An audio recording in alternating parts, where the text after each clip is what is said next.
వచ్చినప్పటి నుంచి రేవంత్ రెడ్డి గారు ముఖ్యమంత్రి గారు ఏం మాట్లాడుతూ ఉన్నారంటే ఫస్ట్ తను మొదలు పెట్టడమే రాష్ట్ర అధికారిక చిహ్నం మారుస్తాను, ఆ చిహ్నంలోంచి చార్మినార్ తీసేస్తాను, ఆ చిహ్నంలోంచి కాకతీయ తోరణం తీసేస్తాను అనేటటువంటి అంశాలు మాట్లాడడం జరిగింది.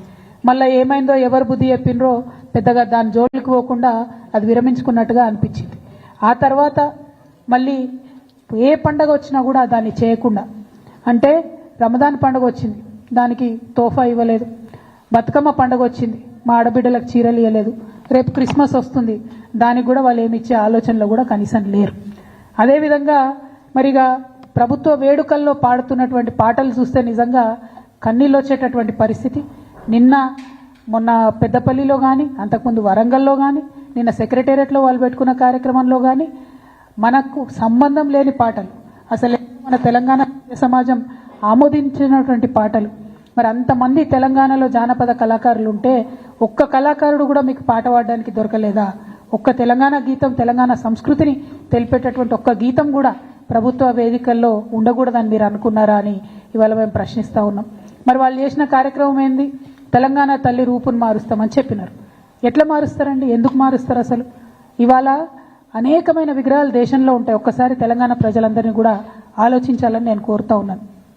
గాంధీ గారి విగ్రహాలు పెట్టుకుంటాం మనం ఊరూరా. ఏం జీవం ఉందని పెట్టుకుంటామండి? ప్రేమ ఉంది కాబట్టి, మనసు నిండా గౌరవం ఉంది కాబట్టి పెట్టుకుంటాం. అంబేద్కర్ వారి విగ్రహాలు ఉన్నాయి, ఊరూరా ఉన్నాయి, కోట్ల సంఖ్యలో ఉన్నాయి. ఎందుకోసం పెట్టుకుంటాం? ఎవరన్నా జీవో ఇచ్చిరని పెట్టుకుంటామా? పూలే విగ్రహాలు ఉన్నాయి ఇవాళ, ఎందుకోసం అని పెట్టుకుంటాం? ప్రేమ ఉంది కాబట్టి, గౌరవం ఉంది కాబట్టి పెట్టుకుంటాం. అట్లనే సేవాలాల్ మహారాజ్ విగ్రహాలు పెట్టుకుంటాం. ఎందుకోసం పెట్టుకుంటాం? ఎవరన్నా జీవో ఇచ్చిరని పెట్టుకుంటామా? ఏదైనా ప్రభుత్వం ఆదేశించిందని పెట్టుకుంటామా? ఎందుకోసం అని పెట్టుకుంటాం? ఇవాళ సుభాష్ చంద్రబోస్ విగ్రహాలు ఉన్నాయి, దేశం కోసం ప్రాణాలు త్యాగం చేసిండు కాబట్టి ఆయన విగ్రహాలు ప్రజలు మనసారా కోరుకొని ఆకాంక్షించి పెట్టుకుంటారు. మరి శివాజీ విగ్రహాలు ఉన్నాయి ఇవాళ, చాలా పెద్ద ఎత్తున యువతంతా కూడా పెట్టుకుంటా ఉంటారు కలిసి. ఎందుకోసం పెట్టుకుంటారు? ఎవరైనా జీవో ఇచ్చిరని పెట్టుకుంటారా? మరి తెలంగాణ తల్లి విగ్రహాలు కూడా వేల సంఖ్యలో ఉన్నాయి ఇవాళ, ప్రతి గ్రామంలో ఉన్నాయి, ప్రతి చోట ఉన్నాయి. కొన్ని పెద్ద గ్రామాలలో అయితే 2-3 ఉన్నాయి. ఎందుకోసం పెట్టుకున్నాం? అవి ఆనాడు ఉద్యమంలో మాకు స్ఫూర్తి నింపినటువంటి తల్లి కాబట్టి, అమ్మ కాబట్టి పెట్టుకున్నాం. ఇక భరతమాత విగ్రహాలు ఉన్నాయి, లేవా భరతమాత విగ్రహాలు? దానికి జీవో ఇచ్చిండ్రా? కేంద్ర ప్రభుత్వం జీవో ఇచ్చిందా? జీవో ఇస్తేనే జీవో పరంగానే పెట్టుకున్నామా? లేదు కదా, దేశభక్తితో పెట్టుకుంటాం.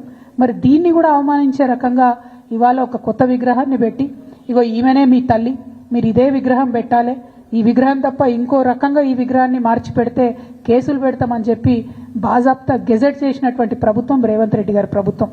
బ్రిటిష్ ప్రభుత్వం కూడా ఎన్నడూ భరతమాత మీద గెజెట్ ఇవ్వలే, కానీ రేవంత్ రెడ్డి సర్కార్ మాత్రం తెలంగాణ తల్లి మీద గెజెట్ ఇవ్వడం అన్నది చాలా దారుణం, చాలా ఘోరాతి ఘోరమైన విషయం మనం గమనించాల్సిందిగా నేను తెలంగాణ ప్రజలందరినీ కూడా మరి కోరుతా ఉన్నా. అంటే ఇవాళ కాంగ్రెస్ నాయకులు ఎట్లా మాట్లాడుతున్నారంటే, ఉమ్మడి ఆంధ్రప్రదేశ్లో సమైక్యాంధ్రాన్ని కోరుకునేటటువంటి కాంగ్రెస్ నాయకులు ఏదైతే ఆర్గ్యుమెంట్ తీసుకొచ్చిండ్రో, ఏదైతే మాట్లాడినరో అవే ఇప్పుడు వీరు కొనసాగిస్తున్నటువంటి పరిస్థితి. అంటే ఒక వింతవాదం, ఒక వితండవాదం, దానికి కాంగ్రెస్ వాదం అంటాం మేము, తెలంగాణ వాదం అనం. మీరు కాంగ్రెస్ వాదులు, మీరు తెలంగాణ వాదులు కాదు, ముమ్మాటికి కాలేరు. మీకు ఎప్పటికీ కూడా కాంగ్రెస్ ప్రయోజనాలే ముఖ్యం తప్పితే తెలంగాణ ప్రయోజనాలు ముఖ్యం కాదు. ఈ మాట ఇంకొక విషయం, మనందరం ఎందుకు పోరాటం చేసినాం? నీళ్ళ కోసం పోరాటం చేసినాం. ఆదిత్యనాథ్ దాస్ అనేటటువంటి ఒక అధికారి, ఆంధ్రప్రదేశ్లో చీఫ్ సెక్రటరీగా పనిచేసి రిటైర్ అయినటువంటి అధికారి, అక్కడ ఉండి రాయలసీమ లిఫ్ట్ ఇరిగేషన్ నుంచి రోజుకొక టీఎంసీ నీళ్లను తీసుకుపోవచ్చని ఆదేశాలు ఇచ్చినటువంటి అధికారిని తీసుకొచ్చి ఇవాళ మీరు తెలంగాణ రాష్ట్ర ఇరిగేషన్ శాఖలో అడ్వైజర్గా పెట్టిండ్రు. అంటే మీరు ఎవరి ప్రయోజనాలు కోరుకొని పెట్టిండ్రు? మనకు వ్యతిరేకంగా జీవోలు ఇచ్చినటువంటి వ్యక్తి తెలంగాణ రాష్ట్రానికి వచ్చి మన నీళ్లకు సంబంధించి ఆయన ఏం హామీలు ఇస్తాడు, ఏం అడ్వైజ్ చేస్తాడు అన్నది కూడా ఇవాళ ముఖ్యమంత్రి గారు చెప్పాల్సినటువంటి అవసరం ఉంది. అందుకే మేము చెప్తున్నాం, ముమ్మాటికి మీరు కాంగ్రెస్ వాదులే, మీరు తెలంగాణ వాదులు కావు. మీకు మీ కాంగ్రెస్ పార్టీ ప్రయోజనాలు తప్పితే తెలంగాణ ప్రయోజనాలు మీకు పట్టవు. ఇవాళ ఓట్ల కోసం ఎలక్షన్ల సమయంలో ఏం చేసిండ్రండి కాంగ్రెస్ పార్టీ? రేవంత్ రెడ్డి గారు ఎలక్షన్ల కోసం ఏం చేసిండ్రు? వాళ్ళ నాయకులు, నాయకురాళ్ళు అందరూ కూడా పెద్ద పెట్టున బతుకమ్మ ఎత్తినటువంటి పరిస్థితిని మీరు గమనించాలి. ఇవ్వండి శ్రీ